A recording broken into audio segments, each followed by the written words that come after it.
From Rixie, this is Frameform. Hello, everyone. Welcome to another Wednesday here in your ears. Hello. Welcome back, everybody. So great to, well, I guess I don't see all of you listening, but I'm glad that you decided to listen to us today and you decided to press that beautiful logo and start the waveforms a-rollin' with us.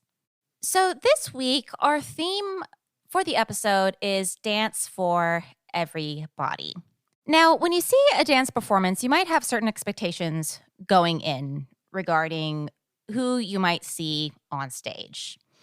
And over centuries, really, the construction of a dancing body has been very particular. It really has been defined by feats of athleticism, feats of reaching limits, and feats of and really exploring all the possibilities of what the body can do. Now, we have a few films that we're going to talk about that really explore physically integrated dance.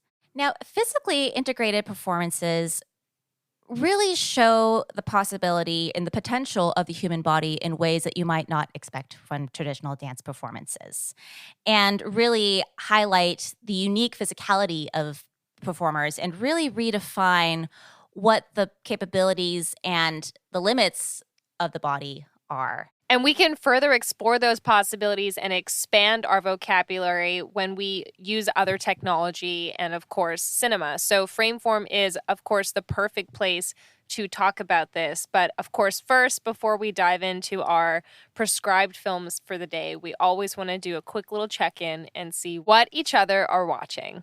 Yeah, something I've been watching actually quite a bit is the Netflix special, Bo Burnham's Inside. And this, well, first of all, I think that this is a fantastic piece of pandemic filmmaking to the point that I really think this should be the only thing from the pandemic that should be screened from now on. Using both humor and a very dark and depressing second half really captures what that life was like, and sort of really is a great insight into someone who really found their audience and made their career performing online, and now having to reckon with essentially a monster that he helped create. Yeah. Exactly. I haven't seen the whole thing. I've seen the beginning, and I've, of course, seen on YouTube many times White Woman's Instagram. I have shared this amongst my family members as a source of great shared joy. And, of course, as this iconic time capsule, which I think is so great about this as well. I definitely need to finish watching the whole thing, but something I really respect about Bo Burnham is just that he has always been this strange, multi-talented, like, prodigy child that I remember when he was just this musical theater kid on YouTube. And it's interesting to see how that evolves over time, and someone who created these videos where he's singing a quartet or an entire chorus alone is now in a situation where he is confined to his home and creating this entire feature film on his own. Yeah, I haven't watched it yet, but it's been like the one thing that a lot of my friends have been telling me to watch. I'll get to it, but one thing I do love that I watch the H3 podcast a lot, and one thing that Ethan said after watching it was like, I want to call him and ask him if he's okay. Right? Yeah, and because he's been on the show before. They like did a whole episode with him. So when you hear that from someone, it's just like, oh, okay. Like this, you get a frame space of what the film is about. So I'll get there. I guess I just need to be in that kind of headspace to watch it. But it will be soon. I know a contributing factor to me not watching the whole thing yet is I recently saw him in Promising Young Woman. Oh. And he's like in the entire movie. He's like a main character. And I was really invested watching that movie. And I'm not going to get into the whole thing right now. It's pretty heavy. I do recommend it if you see the trailer and it piques your interest and you're like, I think I might be interested in that movie. I think you might like it. I personally thought it was really strong. But anyways, he was in that, and that movie left such an impact on me that I feel like I wasn't like fully ready to see him for that long on screen yet. I was like, I need a break. I need to like forget who he is. But the really long hair and scraggly beard kind of helps, I guess. Yeah. In Inside. The pandemic chic look kind of helps. Yep. Separate from the other character I saw. Watch out for nice guys. That's all I'll say about that. Exactly.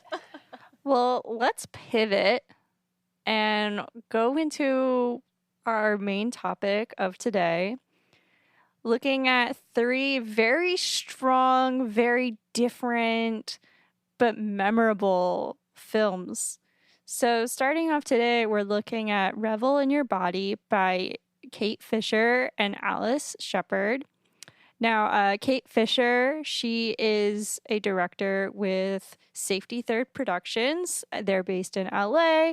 That you may have actually seen their work at other festivals featuring ceilings as well as vortices. Very iconic work. If you've seen Sleeper Slow-Mo, you've probably seen Kate Fisher's work.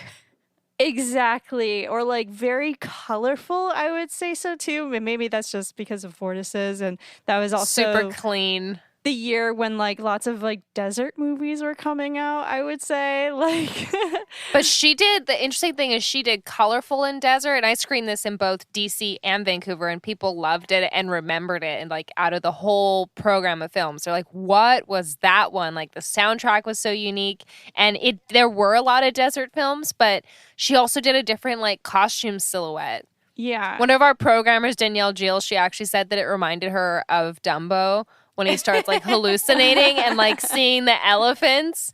She's like, it just reminds me of that scene. Yeah, like windsurfers. Or not windsurfers, like what? Like like the squirrel suits. Yes, exactly. Yeah.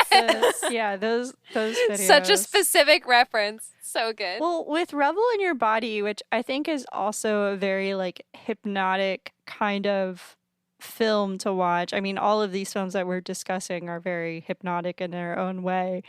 Collaborating with Alice Sheppard and Laurel Lawson in Revel in Your Body, I mean, this film definitely pushes the boundaries of what you can do in wheelchairs. But not just wheelchairs, I just think like in general with this film. I mean, with the slow motion camera, it's very like easy to just get lost in it, and lost in a way of just like you're hypnotized, you're really integrated into what they're doing as movers, as well as just the location, or feeling lifted in the sky in general. And this definitely demonstrates that feeling of lightness, I think. Yeah, lightness and just the incredible physicality of both Alice and Laurel in this. And I think this is a great example of how like a non-traditional body and the physicality of a non-traditional body can really be utilized and really be pushed to provide movement that is new, that is innovative, that really shows the full capability of the human body. Really, one of the original sparks for this film was Kate Fisher seeing, I believe she was seeing it on Instagram, was watching slow-mo trampoline videos of both Alice and Laurel jumping on a trampoline. Apparently, this happened after Alice and Laurel were told by an editorial photographer that they couldn't use a trampoline in their shoot, even though other dancers were allowed to use them. And so Kate decided, hey, I'll make a video with this trampoline and have Alice and Laurel jump on it. Like, I never thought of trampoline in this, watching this narrative or this video at all, because I don't know why. I never even thought of a trampoline. I'm like, how are they doing this? Because one thing, I mean, we're talking about like bodies that are a little bit like maybe limited in their own way, but this film demonstrates like freedom and no limitations whatsoever because of how Kate is placing them on the screen. Like, you just see like continuous and infinite like space around them, and I think that's what's so strong about it, is it's so beyond what they can do. Like, they can do anything. That's what it looks like. Well, it's so beautifully choreographed for the space, for the dancers, and for the camera. And then on top of that, you have, wonderful camera movements and angles that are emphasizing, along with the slow motion, this feeling of weightlessness, like you both said. And, I just think that it's so beautiful to watch. And I love that, similar to when we've talked about other topics of what I would say are like niche dance communities or minorities within the dance community that don't get equal representation or not like the mainstream representation of dance. It's so great to see. I mean, the film's called Revel in Your Body. I love that it's like a positive message and a beautiful feeling that's conveyed through this film. Yeah, and Alice Sheppard herself is such a force in the dance world as well. And basically her writing and her perspective are so invaluable and are must-reads to anyone in the arts. And a huge part of this film, and really tying back to the spark for it, is really how a performer has agency in the way that they're being represented, or the way that they're presenting work. Alice herself has said that she's directed a few films herself, and she's always very specific about where the camera is, so that the camera isn't at a height that's framing the performer in a very reductive way, and that the performers, or the work that she does, goes beyond this narrow categorization of what a dance audience would project on work made by a disabled artist.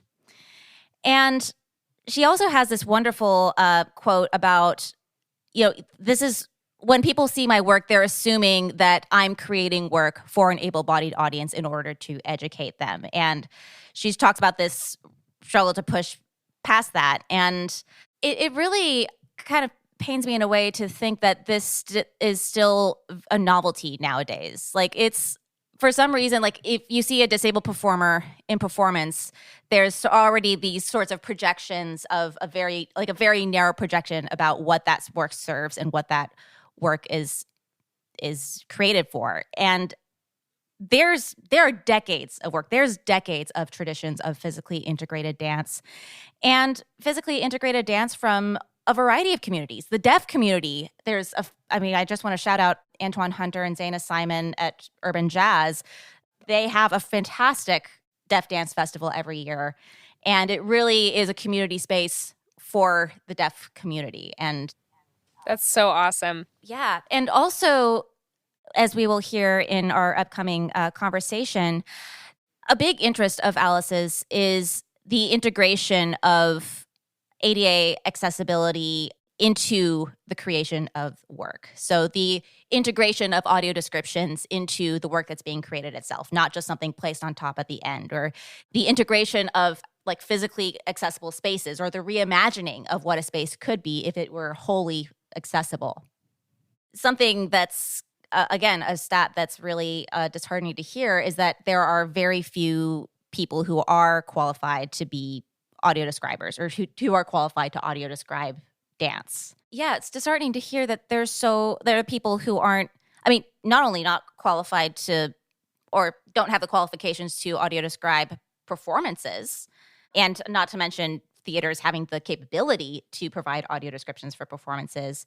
Well, I think some key takeaways from the articles that we reviewed preparing for today, and that, of course, are linked in the show notes for you to peruse as well. And I just got to acknowledge and say thank you to Alice for, some people gain fame and notoriety and visibility, and their mission kind of ends there. It's like, oh, I represent something, therefore people can, children and other people can believe this is possible for them too. And then there are those that extend their efforts and their activism to actually create positive change and make the world better for others in that situation going forward, or just to facilitate understanding. And I just love how all these different articles and interviews with Alice like really focus on the need for communication And the fact that it's not just a checklist, it's not just, to quote her, it's not just a checklist, and it's not just whatever's the bare minimum that's legally required. It's really something that's an ongoing conversation and something that's really important to have. Well, as we speak of all of these things and amazing initiatives that these people, these artists, that they're doing and contributing to the community and beyond, Claire, you had the opportunity to talk to Marc Brew from his company, Marc Brew Company, as well as Access Dance Company in Oakland, California, where you are. Yes. Yes. I've actually had the pleasure of filming several of Marc's performances over the years. And Access consistently provides a good show. And wherever Marc is choreographing, be that with Access, or he actually recently choreographed a piece with San Francisco Ballet School as well, it really is incredible, visceral work. And I was so pleased to be able to speak with him. So let's roll that interview, and here we go.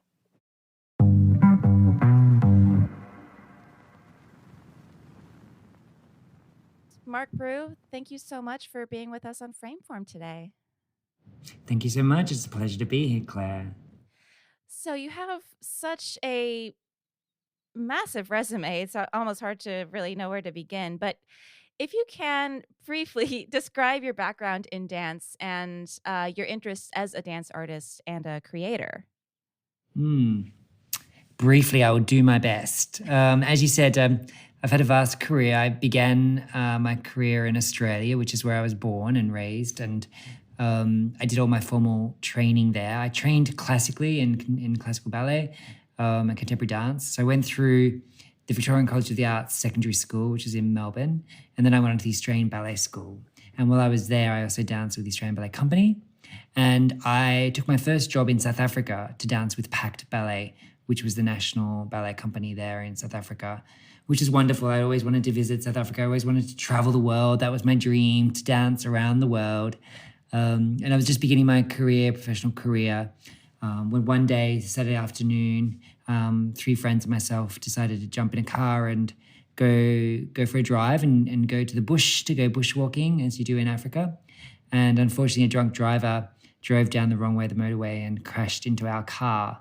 And my 3 friends were killed, and I was left with a spinal cord injury and internal injury as well. So I was paralyzed from the neck down at the age of 19, when I thought the rest of the world was, at my fingertips. I thought I was invincible. I was doing what I always wanted to do, to dance, and started traveling the world. And my life changed in a matter of seconds. So as you can imagine, it wasn't how I expected my dance career to continue. But once I was safe to travel and was recovering, I moved back to Australia, was transferred back to Australia to go through rehabilitation. And that's when I sort of looked at myself and sort of reassessed, what did dance mean to me? And for me, dance was about expressing myself through my body. And I still had a body. It may not have moved as it did before. And I had to transfer, moving, using a wheelchair and out of a chair. So that began my journey of really exploring with my new physicality how I can continue my career as a dancer with a disability. And that has taken me to New York. It's taken me to Melbourne in Australia. It took me to London when I worked with Kanduko Dance Company. I danced with them for 5 years. And I'd always, through my career, choreographed and was, encouraged and nurtured through opportunities from my mentors and from my teachers. So choreography was always a part of my artistic voice and expression, and I'd always done alongside my dancing. So from there, I decided to continue with my own work and began my own company with Marc Brew Company in 2008 in London. So I've been based in the UK since 2003, and then I started doing a lot of commissions for other companies, both ballet companies, contemporary dance companies, as well as physically integrated dance companies and inclusive dance companies of people with very diverse disabilities. So it's been a really wonderful opportunity to sort of share my passion for dance with a real variety of different people who have different access points into dance. And of course, film has been a wonderful way, and Dance for Screen has been a wonderful way to make our work accessible as well through the medium of film. And so I've been able to do a few projects with some wonderful filmmakers and editors, and it's been a really wonderful opportunity too. So I then did a commission with Access Dance Company that's based in Oakland, California. So my first commission with them was in 2011. It was called Full of Words. And then I was recommissioned in 2014 to make Divide. And then the founding director, Judith Smith, decided to resign, and she'd asked me whether I'd be interested in taking over as artistic director. And I was very honored, and I said yes. So in 2017, I started my new role as artistic director and choreographer with Access Dance Company. So I've been living and working in Oakland in the Bay Area for, coming up to 5 years now. Right on. And as a Bay Area resident myself and a videographer myself, I've had the pleasure of documenting quite a few of your pieces over the years. And the variety of work that you present is really, really vast. And you have worked with performers from a wide array of movement backgrounds. Can you actually describe the process of creating dance work and generating movement? And how do you land on the movement vocabulary for the pieces that you do? Yeah, wonderful question. It's been a real journey, almost like a full circle for me. When I first began choreographing as a young boy in a little small village called Jerilderie, I would get the girls around and be in front of them and teach them a little dance routine in our backyard. And then at school, at our primary school, I'd be teaching everyone different dance routines. So it was very much coming from my body and my physicality. And when I acquired my disability, my body was different and I wasn't able to stand up and demonstrate as I did before. So it really made me really broaden my horizons of ways of communicating and sort of asking and trying to be clear on what the images are in my head and how I can make them reality and almost like paint the picture, with the dancers' bodies in front of me. So I would give different tasks, a lot of it by trial and error. Sometimes it did work, it did get what I wanted. Sometimes it didn't. Sometimes it went somewhere completely different that was even better than I imagined. So it's been a wonderful journey of using improvisation, tasks to generate material and really working with the dancers, and then also me directing. And now, as I said, the full circle is that now I also give material as well. Probably about 2005, I started, teaching dancers movement from my body. So whether it was an arm phrase or it was some floor work of me on the floor. And I was wanting them not to try to be or give the aesthetic of, oh, I'm disabled or I'm working, I'm moving, from Marc's body, but actually just picking up on the movement, characteristic style, and the way of weight that moves. So really picking up on my aesthetic through my body, and then how they then make that their own. So it would become like a stencil, and then once they learned the stencil or the drawing, the outline of what I would give them, I would then ask them to shade and color it in with the rest of their body and how they can move through space at different levels. So I use a combination of different tools, but I definitely had to learn, as a dancer, I didn't often verbalize a lot or didn't always feel confident speaking. So being able to try to communicate my ideas by giving description, by giving imagery, by demonstrating, and then by using sound and music has really helped sort of find multiple access points to sort of get my ideas across. So you've also appeared in several different dance films and several different works of screen dance, including two films in particular.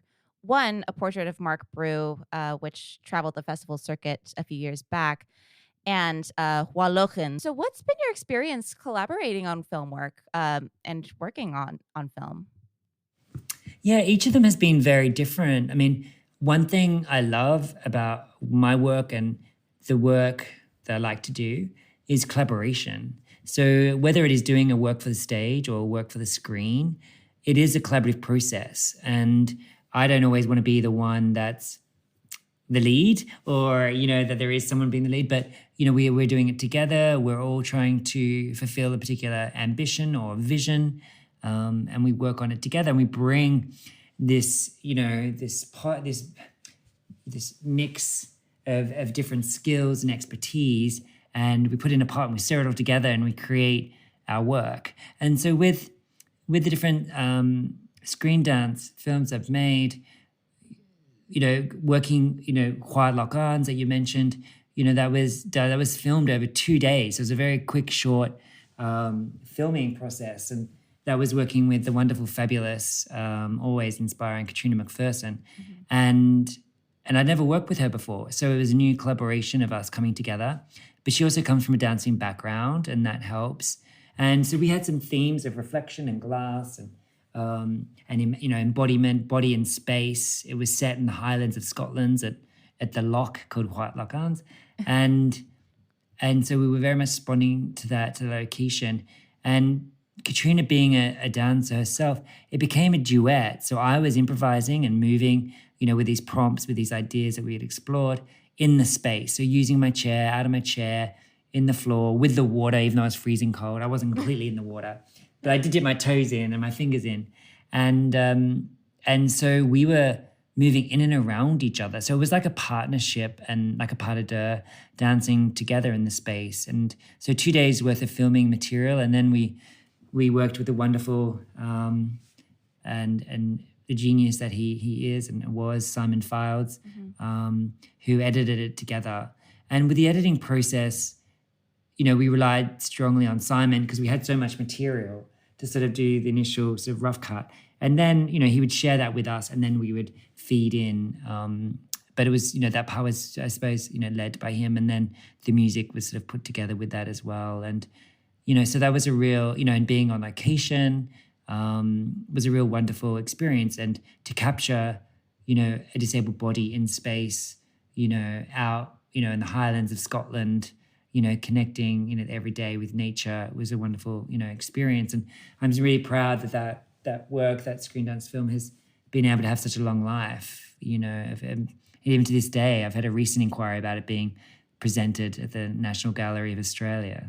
One thing I loved about Quiet Lock-Ons, which is really important to me and the team, was to make it accessible. So we also did an audio-described version for that work. So we're going to be presenting that, sort of in the exhibition, and then online will be the audio-described version. So it's great to be able to always do that. And then working, for another example, working on a portrait of Marc Brew, that was really unexpected, to be honest, and it was fun. It was different again. I was choreographing a piece on Scottish Ballet at the time, and two of the dancers in Scottish Ballet who were part of the research and the development of my new work just approached me and said, look, we really enjoy watching you in rehearsal and the way you lead rehearsal, and we'd love to just capture your personality and who you are as a creator and as an artist. And so they worked very differently. Louis Landini, who did all the camera work, and Jamil Lawrence, who did sort of direction and choreography. They worked together as a wonderful team and with me, and they storyboarded it. So very, with they storyboard how it was all going to go. I was sort of given some ideas of choreography, so it was more structured, more set. They planned out the angles and what they wanted to capture. And they actually used one of my wheelchairs to help get that gliding across. So one of them was sitting in my chair as I was wheeling along, and to get that, which normally you'd have like a track system to do that, but right. we made up our own using one of my chairs. So that was fun to be able to do that too and explore. I think for me, I don't get too over heavily involved in the editing because as a choreographer and also as someone who's in like both those works were solo works, I get so attached to the material that having someone with fresh eyes, I think I'd find it very hard to decide what to cut out and what to keep.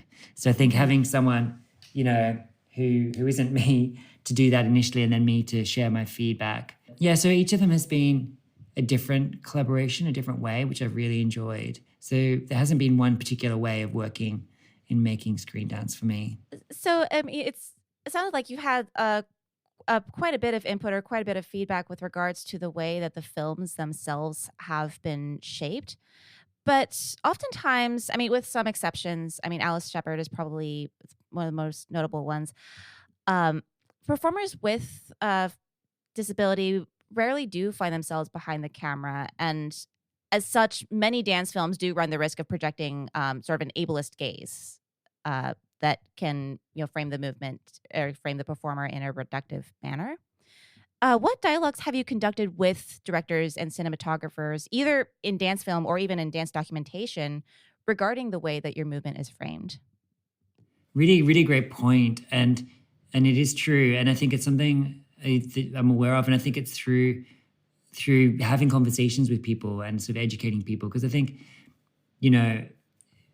film is, screenwriters has been made a certain way, and now there are different voices and different perspectives and stories to be told that I think they need to be brought into the conversation. So, when I first started working, actually when I first made one of my first solo shows, Could Take a Seat With Me, and we did a whole lot of capturing, and that was me working with somebody, but I wanted the perspective of me, and so I was filming a lot with, the view from being on my chair and on my level perspective, because often I would see people at, hip height and crutch height, and things like that. So that was a part of a show that I made. So I definitely wanted to get that perspective, viewed in there. I have found it hard when I've wanted to be behind the camera to, do the camera work and shoot, because often where we are, unless it's sort of a really accessible venue or a space that we're in, it is hard to move with a camera as a wheelchair user myself, to be able to hold a camera and move with a camera. It does present some challenges, but I think it's just about having conversation with people, making sure that you have the support and the team that you need to be able to do that. And yeah, I think it's just about being open and about what your access needs are and sharing that with people. Sometimes we do see works of screen dance that, similar in a way that mirrors some films, like Oscar bait films mostly, but in the major studio system, that feature either non-disabled performers performing disability or disabled performers who are really tokenized and have significantly reduced roles. One excuse I've seen to this end is that there's a recently publicized moment where a neurodivergent performer was let go from a film under the guise that the barriers of the film set precluded the performance, or precluded an effective performance. And you're someone who's performed in, you've performed in the Highlands of Scotland. You've performed in some very sight-heavy environments. But still, like, what barriers of access have you seen on either film sets or traditional dance spaces that preclude physically integrated involvement and collaboration? I will say, for me to be involved in other people's projects, when people haven't been aware of access needs and what that access need, what they could mean and what that does mean for me individually or other people with disabilities, that's when I really see, clear, do I call it as discrimination? But I think it's more about just not being educated. Like, you want to make a film that includes people with disabilities, then you need to educate yourself and ask the questions and put in place so those barriers are removed. An example of that is filming in a location or a space that is accessible for that person, despite what their disability may be, and making sure that they have the access support. So if I'm working with someone who may be a deaf performer, making sure that we have our ASL interpreters, or someone who's blind, that there's audio description, that there's a support system there for those, or someone who may be working with me who supports me as a wheelchair user, making sure I always have somebody that acts as my access worker, and there to make sure that all locations I go to, that there is alternatives. So if there's stairs, there's ramps, or there's another way of getting there. I think there is being a shift, and it is extremely frustrating as a disabled person when you see in even blockbuster Hollywood films when the roles that are playing acting as disabled people are played by non-disabled people. That's extremely frustrating. I think people have advocated to have that change and keep that changing for years. I think things are slowly changing, but more needs to be done. And it's not just about saying, yes, we want to include people with disabilities, but it's showing and providing that access so then people feel on equal ground as anybody else that's having access to that film or to that shoot. That question of access, or that issue of access, not only extends to the creation of the film itself, but also the way the films are received. Now, today, most screening venues are required to be ADA accessible, and they also feature pathways for even greater accessibility, including things like you mentioned, audio descriptions for films, and in some cases, sensory-friendly screenings for those who are neurodivergent. There are still some gaping blind spots in that. There was actually an incident at a major dance film festival last year when a program that was actually devoted to physical inclusivity was set to be held in a theater only accessible by stairs. But what's been your experience with dance film screenings, and what existing barriers of accessibility are still present in not only viewing the films, but also with other events that may go along with a festival environment, like networking events or panels or installations? Claire, as you mentioned, I've been around for seems like a long time now, and I've experienced all of those things, and I just want to go back for 1 second and say, when it comes to someone's access needs, that should not be put on the disabled person to ensure that whoever they're working for or whoever the film crew is, that it's a disabled person who's ensuring that. It needs to be responsible of the producers, whoever's organizing it, whoever's hiring, that those access needs are asked and that they're heard and they're applied.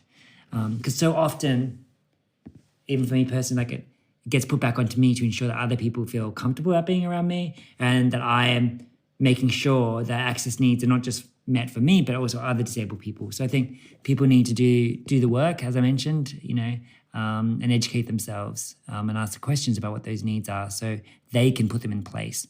And it's not the responsibility of the disabled person to ensure that. But accessing events, screenings, I've definitely turned up to events where, there's been stairs, or I've had to go the back route, up the alley around the back, and everyone else gets to enter through the front, and I've got to go at the back. And as a wheelchair user, I often, I prefer to stay in my chair. And one thing that extremely frustrates me is there really isn't any choice when you go to a cinema of where you can sit or where you can position yourself. It's either in the middle at the back or at the front. But what happens if I wanted to sit over on the side? Or what happens if I wanted to sit halfway down? So to be able to have choice and to, that's taken away from me as a wheelchair user. I'm told that I have to go sit in a particular area, which may be away from other people and other colleagues. So we're already segregating people. People who need this access have to position themselves here. But wouldn't it be great if it was a space that was fully accessible to everyone and we could all make the choices of where we wanted to be, sit, experience, and who we wanted to connect with? And often when I've gone to networking events, even if it may be accessible, then it's on this really heavy carpet and, they're giving drinks out and, I can't move and, wheel and hold a drink at the same time. So I get, sometimes I get stuck in a spot and it's hard then to network and then no one will come up to me, So I think we need to be aware of all of those elements. And in regards to, films and when films are produced, I'd say similar to what I do in live performance, you need to use these access tools, audio descriptions, captioning, ASL interpretation. These are wonderful, communication, access, but also wonderful creative tools that can be a part of the process. So when you're making and producing a film or making a dance, we need to be thinking about all of those elements at the beginning so they feed into the process and not at the end when we've made the product or finished the film. And now we need to add in the audio description. Now we need to have conversations with consultants. Bring in the consultants at the beginning. Bring in the experts. Bring in the disabled people so they can give you that knowledge and experience and help guide you to make sure that your work is being fully inclusive. And then when it's screened, it's available to everybody. Thank you so much for offering your insight, Marc. And actually, I'm curious, what do you have coming up? I just finished a new screen dance, a short screen dance film. I was collaborating as part of the British Council, was asked to be involved in a collaboration that we called Dance Dialogues between myself here, the artist here in Scotland, and with an artist named Mariska in Indonesia, in Jakarta. And so we decided to make two films. And the idea was we were looking at our concept and starting point being around, once again, the environment we're in and the idea of being closed in through lockdown and then being open, and what does that mean? So I chose a particular starting point and then shared that with Mariska, and then Mariska had a starting point and then shared that with me, and then we each responded to that, and then they were just edited into a film. So it was wonderful to be able to do a new film. So watch out for that new film. Mine was called Renewable. So we're just going to be putting out the sort of trailer, and then that will be coming available. Thank you so much for joining us on the show today. Thank you so much. It's been a joy.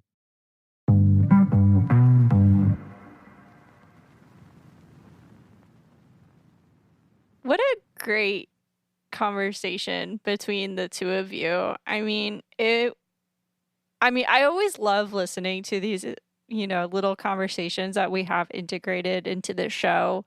It's just kind of like a nice break to like really listen and learn about other people's stories. It's always a treat every time. And I'm so grateful that I don't think anyone's ever said, no, I don't want to be on the show. Yeah. Like, it seems like everyone has been really excited and also done a really amazing job. And I think especially this season with Outside Eye and with our numerous interviews and even guest hosts, shout out to Andrew Chapman, I think that it's been really exciting just adding that dynamic to the conversation. As much as I love you both, and I think the three of us have a great rhythm, it's awesome to just introduce and feature different voices as well. And I also just really want to thank Marc for being on the show, of course, and really being vulnerable, also just sharing so much about his story and his experience. It's so true that that's an important part about this show is actually spreading education and spreading wisdom and spreading like real life experience and real life stories. And sometimes those can be really personal and really heavy. And we just appreciate anyone that comes on the show and makes themselves vulnerable and, helps us all grow through the process. Absolutely. Absolutely. I so appreciated Marc's perspective, and particularly the perspective on the remaining accessibility issues. From his perspective, hearing about how different events are run, you can tell that there's still an ableist bent to a lot of these situations. And I wanted to touch on, an experience I had recently where I worked with a deaf performer and realized I know that I caption text, but what do I do with music? And I was kind of embarrassed myself that I hadn't thought about that up until that moment. And really, it behooves anyone. And also, as curators, it really benefits all creators to have someone who is skilled in audio description and skilled in audio transcription in the process. Because if there's anything that helps clarify your intention for a film, it's having it be described. And let me tell you, so many more films, so many more dance films could only benefit from that. I agree. Well, and just this is a good time to mention something I forgot to mention earlier is Alice Sheppard's actually involved in developing Audiments, which I think that's how you say it, because it's like audience, but audio. So Audiments, which we've got a link to it in the show notes as well, so you can learn more about that. But it's just super cool. So just on that page, here's like a quick little tidbit to get you enticed to actually click on the full thing. Led by people who are blind, visually impaired, and sighted, the Kinetic Light Collective is creating audio content for Descent by sonifying the dancers' bodies and by rendering the dance itself in sound. So if you want to learn how they're doing that, click on the link in the show notes. Well, moving forward to our next film today, Forest Floor, directed and choreographed by Robbie Singe in collaboration with Julie Cleaves, a film in Scotland. And I have to say, it's funny how being on this show, I've been maybe a little bit of a Grinch or like a gatekeeper in a way of like how screendance is. And then as we're discussing films, I've been like changing. And if I saw this years ago, I don't think I would have loved it as much as I do today. I think this is such a special work just because of there's this installation experimental performance art quality to it. And there's so much suspense in the making by the time we get to a moment of where there's like, I would say like actual choreography of how most people see dance. It's so satisfying. And I love the rhythm of this film. Jen Claire, what are your thoughts on Forest Floor? I think everything that this film does well are things that would have been done well in any sort of film. Just the things that this film does well are just universally amazing. I think a huge part of it is just the acting and the presence, like the authenticity with the performers is just beautiful. They seem to have a real like intimacy and be fully dynamic individuals. I just love that. It's so satisfying to watch, especially when audiences are just so overwhelmed with stuff all the time and where real people don't even feel real. And then just, in general, aesthetically, I love like the colors and then, this isn't aesthetics, but like the close-ups, the quick cuts at the beginning. I just think it does a lot of things super well and like is an accessible, enjoyable short film.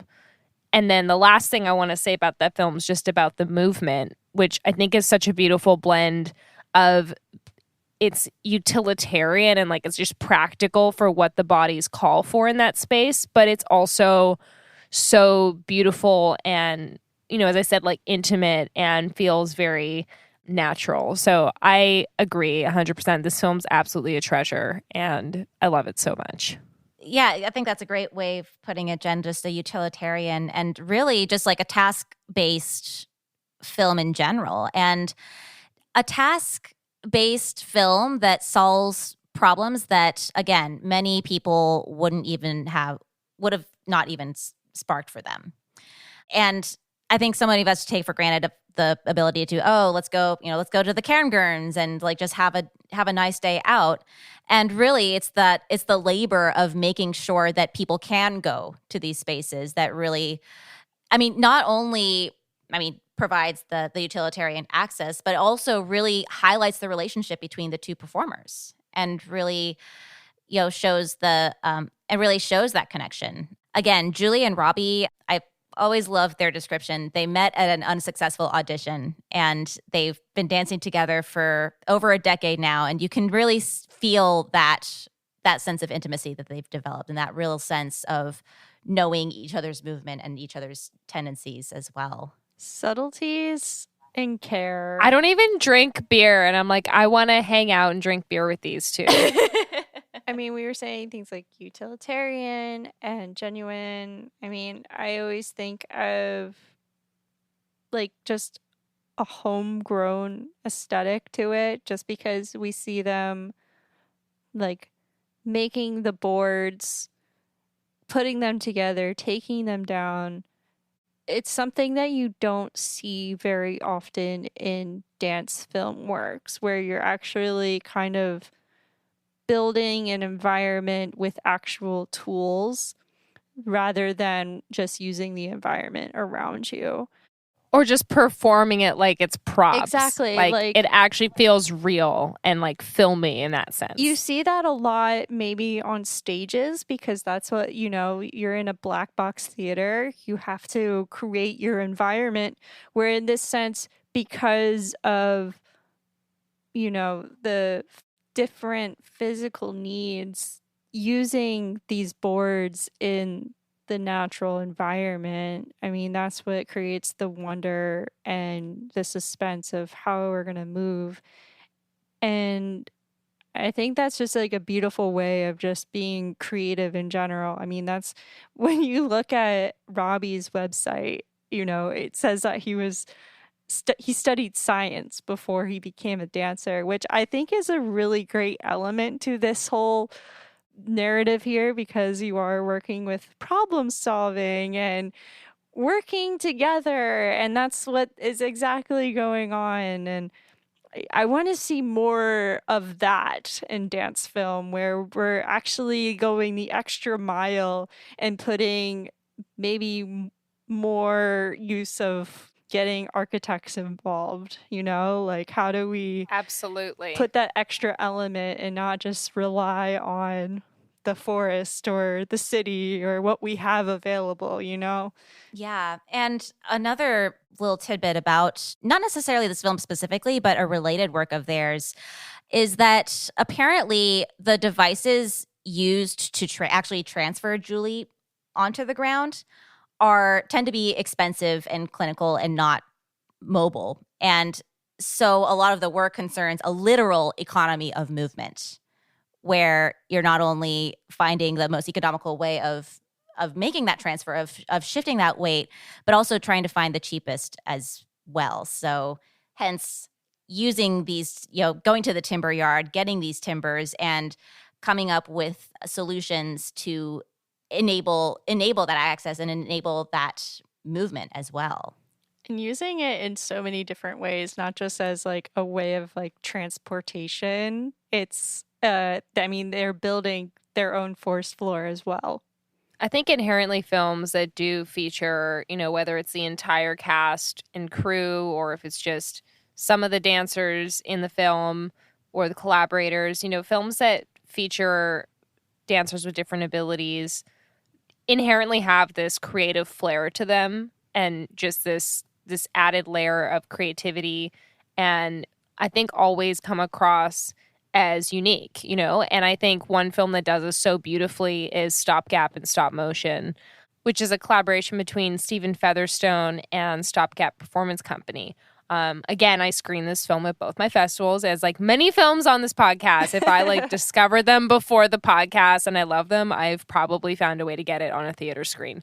But anyways, this film, I think so beautifully with the animation, like not, it's an incredible animated film as well. By having the dancers break the boundaries of the pages, you're literally seeing this, poetic representation of breaking the boundaries of dance and movement and of these confines that you might place on the dancers before you really see how they move and how incredible they are, what they do. Yeah. And one of my favorite moments, and really one that shows really how kinetics can be amplified through this movement, is that one moment where the dancer in the wheelchair really wheels herself out of the frame. Yeah. And there really is this sense of freeing feeling that, someone who maybe does not use a wheelchair can't really provide that same propulsion. That same propulsion is not possible.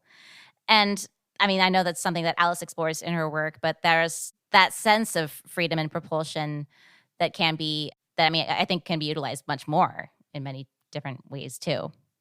Well, I think a lot of time when we see a strong dance or a strong dance film or any art that we really are left this great impression with, it's something that does, embraces the medium fully and is really strong at those specific things that the medium calls for. So I think the fact that it's animated, the fact that she has this chair that she is dancing with and in adds to the specificity of her movement. And I love that about seeing films that have like different ages and different body types and different equipment involved, because you do get to see more of a range and vocabulary. And it's, isn't that part of the joy of actually watching things? I'm sure there are people that this film or another film or another video might be their first exposure to actually seeing other people with other abilities dancing. They might not be people that typically go to the theater. And that's something that we all obviously really care about with film and enjoy about the Frameform topics, is the fact that it does transcend into popular culture. It's not just confined to the people working in the industry. As I've said earlier, like these three strong yet very different films, I think, exhibit just overall great and innovative filmmaking. All of these actual films too. These are not their first films. This is not the only film that they have made. As it shows, like they've been around the block and they know exactly what they're doing. And I think this is a great way of, like, especially in a time of just being in the internet and being able to share things, like this is how these films get so widely noticed. And I think not just because of their physical integration, but just their artistry all around and how to be creative and working outside of the barriers that are seen in dance outside of that. You know, it reminds me of this Van Gogh exhibit, this immersive exhibit that's been super popular across the world. And actually my grandma went and she like loves it. So I'm so glad that, you know, even like a 90-year-old woman can go see Van Gogh in this insane immersive way. But anyways, it made me think like this film in particular, or Color Reality done on like such a big screen in an immersive way, would be so cool.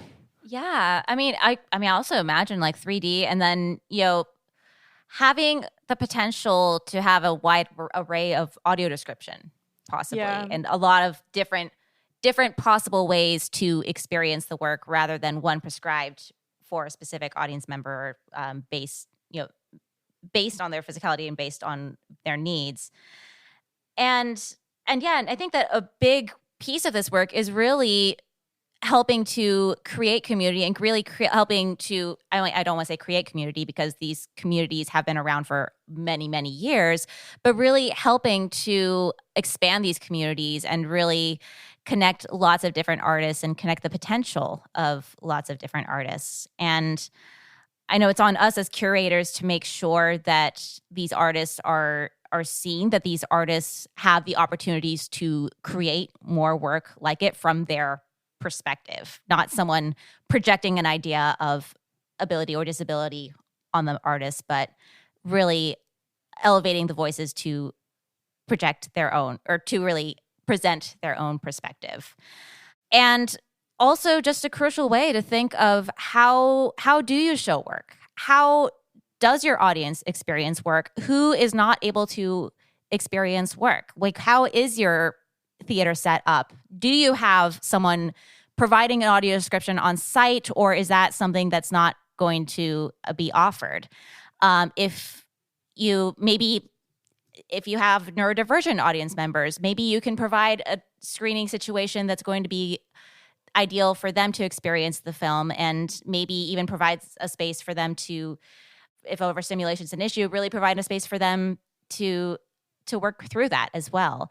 There's so many gaps that are still remaining and that are really precluding of so much great work. And I think it's really on us as curators, as artists, to really help break down those barriers and really help increase accessibility in every area.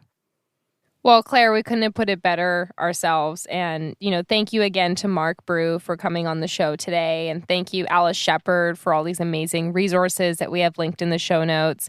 And thank you to everyone that is listening and being part of the conversation today. It's super important that we take time to explore all the many different topics that arise when we are looking at the intersection of dance and film. So until next Wednesday, we'll talk to you later.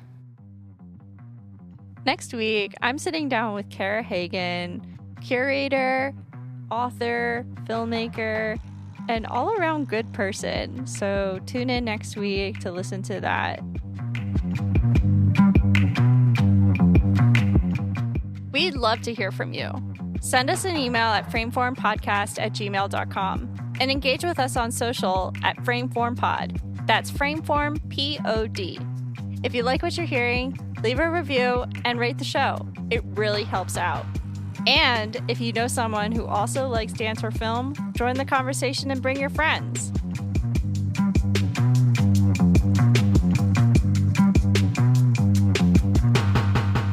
Frameform is a production of Rixie, hosted by Hannah Weber, Jen Ray, and Claire Schweitzer. Edited by the Frameform team. Mix and theme song by myself, Mason Carlton. Thanks for listening. We'll see you next week.